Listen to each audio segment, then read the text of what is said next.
আমরা যদি চুপ থাকি তাহলে চুপ থাকাটাই হচ্ছে সম্পদের লক্ষণ।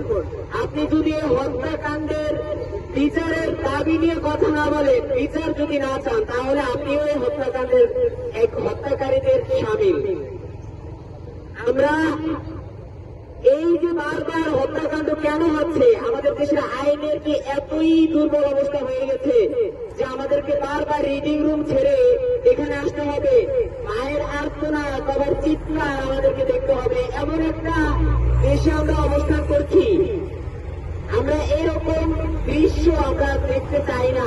সংসদে বসে সংবিধানের ব্যাখ্যাতে একটা রীতিমতো একটা বাকারি, যার যে কাজ তার সেটা করা উচিত। তার উচিত ছিল দেশের যে আইন শৃঙ্খলার যে অবনতি হচ্ছে সেদিকে লক্ষ্য রাখা। তিনি সেদিকে না গিয়ে সংবিধান নিয়ে করে আছে।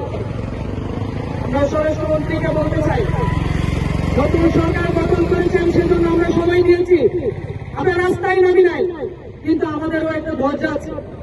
আজকে রামিসা মারা গেছে, একটা ব্যর্থ রাষ্ট্র হওয়ার জন্য যেরকম যে সব উপাদান লাগে সবগুলো এখন উপস্থিত, আর সরকার আছে সংবিধান নিয়ে। আমরা এই সংবিধানের খেলা থেকে বের হতে চাই। আমরা চাই দেশে আইনের শাসন প্রতিষ্ঠা হোক। যে কথাগুলো বলতে চাচ্ছি সেগুলো বলতে পারবো কিনা, আমার হৃদয়ে রক্তকরণ হয়েছিল কালকে রাত্রে যখন এই হৃদয় ফেরার ঘটনাকে আমি জেনেছিলাম।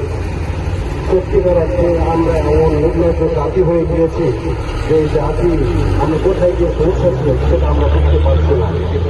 আমি বাংলাদেশ গণপ্রজাতন্ত্রী বাংলাদেশ সরকারের মাননীয় স্বরাষ্ট্রমন্ত্রী মহোদয়ের দৃষ্টি আকর্ষণ করব, বাংলাদেশের ইতিহাসে যা হয়েছে সেখান থেকে নয়, আপনি নতুন একটি দৃষ্টান্ত স্থাপন করুন। আমাদের হৃদয়ে যে রক্তক্ষরণ হচ্ছে, আপনি আমাদেরকে একটি দৃষ্টান্তমূলক আইনের ব্যবস্থা এবং শাস্তির ব্যবস্থা করে আমাদেরকে নিবৃত করুন।